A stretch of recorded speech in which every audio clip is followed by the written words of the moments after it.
The World According to Humphrey-Chapter 6, Moonlight Madness. I waited until the school was completely quiet. No students, no teachers, no Mr. Morales.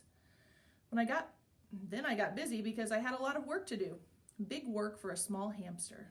First, I took the Moonlighters Club clipping out of my notebook. Holding it to my mouth, I opened the lock that doesn't lock and scurried across the table. Getting down off that table was still a problem. I grabbed hold of the leg and slid down, as I've done before. It makes me feel a little queasy in my tummy, but it would be worthwhile if I could get Aldo a girlfriend. I hurried over to the big machine, which was very, very high off the ground. It seemed impossible for me to get up there, but I had it all planned out in my mind. Crawl up the wastebasket. Ooh, I didn't know it would sway that way. Leap over the seat of Miss Brisbane's chair. Whoa, slippery. Crawl up the rungs of the chalkboard tray behind it. Along the chalkboard tray to the bookcase, then the hardest part.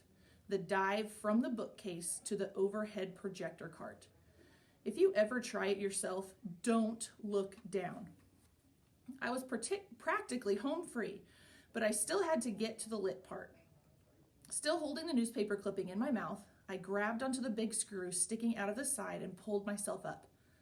Then I reached up as high as I could and just barely managed to touch the top.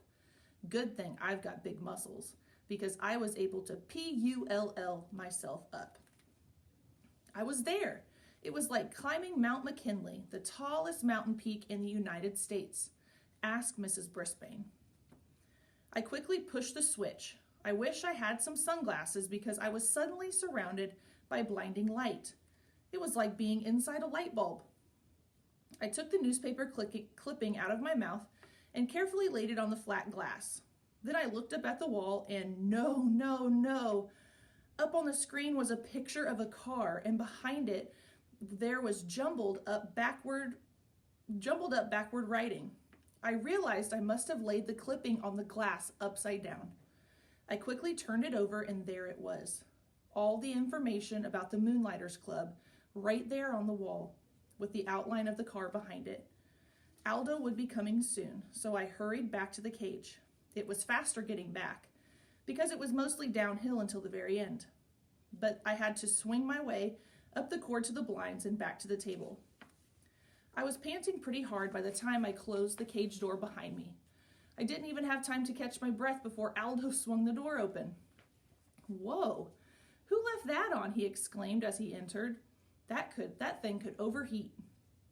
He hurried over to the overhead projector. Look at the wall, I squeaked, but the words only sounded like hamster peeps. Aldo didn't waste a second. He flicked the machine off. All that work for nothing. But then a funny thing happened. Aldo turned the machine back on and looked at the wall. What's this? He muttered. Why did Mrs. Brisbane have this up here? Hey, nice car. He squinted up at the screen. Look, Humphrey, the Moonlighters Club, for people who work at night, like me. And me, I thought. I was still quite exhausted from all that effort. Aldo stared at the big ad on the wall for a while. Then he turned off the projector and went to work and never mentioned it again. Yes, I was annoyed. I had failed, but at least I had tried, which was more than I can say for one of my classmates. Yes, Saya Nasiri, one of my own furry ears. I had heard her promise Mrs. Brisbane that she would raise her hand in class, but so far she'd been as silent as a statue. Her week was almost up.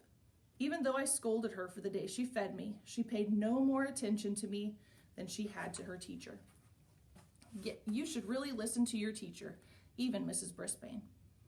And you should always listen to your hamster.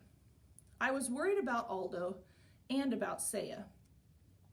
But I have to admit, my journey had been so tiring that, nocturnal or not, I slept soundly for the rest of the night. The next day began in a very surprising way. I have something to share with you all, Mrs. Brisbane announced. She held up a postcard with a picture of colorful parrots perched in lush green trees. A postcard from Miss McNamara. Mrs. Brisbane would never call her Miss Mac. It says, Greetings to my favorite class in the world, room 26. I am now working in a school here in Brazil. This country is beautiful and friendly. I really enjoyed talking with the parrots in the rainforest. I miss you all, especially my pal Humphrey. Lots of love, Mrs. Mack. Mrs. Brisbane had to say Miss Mack since the way the car was signed. Happy, happy, happy. Not only did Miss Mack remember me, she missed me most of all. Oh, and I missed her most of all too, especially every time I looked at Mrs. Brisbane and she glared back at me. Mrs. Brisbane showed us Brazil on the map, and it's far away. I'd like to be that far away from Mrs. Brisbane. My head was so filled with memories of Miss Mack that I only got 75% on my vocabulary test. After we graded the tests in class, Mrs. Brisbane said, "If you got 100% on the test, please raise your hand." That woke me up. What a clever way to get Saya to raise her hand, because she always got 100%. AJ raised his hand. Art raised his hand. Saya just stared down at her desktop. I was starting to get really mad at her. When it was time for our map work, Mrs. Brisbane clicked on the overhead projector, and there it was, the Moonlighters Club ad right on the wall. Mrs. Brisbane wrinkled her nose, picked up the paper, and looked at both sides. Then she held it up to the light, and I think maybe she noticed those tiny holes my teeth had made when I carried it over there. Mrs. Brisbane looked over at my cage and wrinkled her nose again. Then she crumpled the paper and threw it into the wastebasket. She's smart, but she is also mean. She's not the only one. While she went on with her map work, Wait for the Bell Garth Tugwell started making some very rude noises. Mrs. Brisbane didn't even turn around. When someone started giggling, she just said, "Stop giggling, Gail." So Garth's rude noises got louder and even ruder, and a lot of other kids giggled along with Gail. Suddenly, the teacher spun around to face them. "Very well. The whole class will stay in during recess for extra vocabulary words," she announced. Everybody groaned. "It's Garth's fault," said Heidi. "Raise your hand," Mrs. Brisbane snapped back. "You will all stay in during recess, unless the person making those noises wants to step forward and admit it." Nobody said a word, but everybody glared at Garth, including me. "Okay, I did it," he said.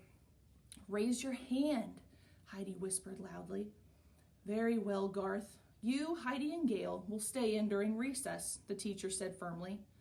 Heidi and Gail protested until the bell rang, but all three of them stayed in during recess. Instead of making them do extra vocabulary words, though, Mrs. Brisbane let them rest their heads on their desks. After she lectured them about their behavior, of course. All this commotion had made me a little hungry, and for some reason, I hadn't been fed yet, so I decided to squeak up for myself. Mrs. Brisbane turned and pointed at me angrily. "I don't need any trouble out of you either," she said. Heidi raised her hand. "I don't think he's been fed today," she said. Mrs. Brisbane told Garth to feed me. Then she dismissed the girls and told them to go outside and play the rest of recess. So she wasn't completely mean to them anyway. She even trusted Garth to be alone in the room while she took some papers down to the office. I'd always liked Wait for the Bell Garth, so I was surprised when he started grumbling at me as he filled the water bottle and put some fresh mealworms in my cage. "One of these days you'll get in trouble too," he said. "I'll see to that." "Huh?" I squeaked. "Everybody hates me. Everybody loves you. You're just a rat in disguise." The words hurt me a lot. Why would Garth say that? I mean, sure, almost everybody does love me, but I don't make rude noises to get other people into trouble. I was still pondering Garth's behavior when my classmates returned to room 26. Mrs. Brisbane must have gotten rested up over the recess because she greeted them with a smile. "I have a surprise for you," she told the kids. Surprises always get the class's attention. They think surprises are always good. However, I know that surprises can sometimes be bad, like the day Miss Mack left me forever. "We're going to pick who gets to take Humphrey home for the weekend," she explained. Now, you all know whether or not your parents gave permission for you to bring him home. So, if you'd like Humphrey this weekend, raise your hand now. Hey, hey, hey! You should have seen all the hands that went up. I could hardly believe my eyes. Miranda and Heidi and AJ, and every single hand in class except Garth's. Even Saya Nasiri raised her hand. Mrs. Brisbane noticed. Saya, do you think it will be all right with your parents? She asked. Saya nodded her head. I can't hear you, said Mrs. Brisbane. Yes, ma'am, said Saya. It was strange to hear her voice in the classroom. Mrs. Brisbane gave her a note to bring back from her family on Friday. I napped the rest of the afternoon, but whenever I woke up and glanced over at Saya's desk, I saw her doing something I'd never seen before, smiling. Tip 6. You can leave your hamster alone for a day or two. Otherwise, find a suitable caretaker, or if possible, take your hamster with you. In its own cage, a hamster can be very portable.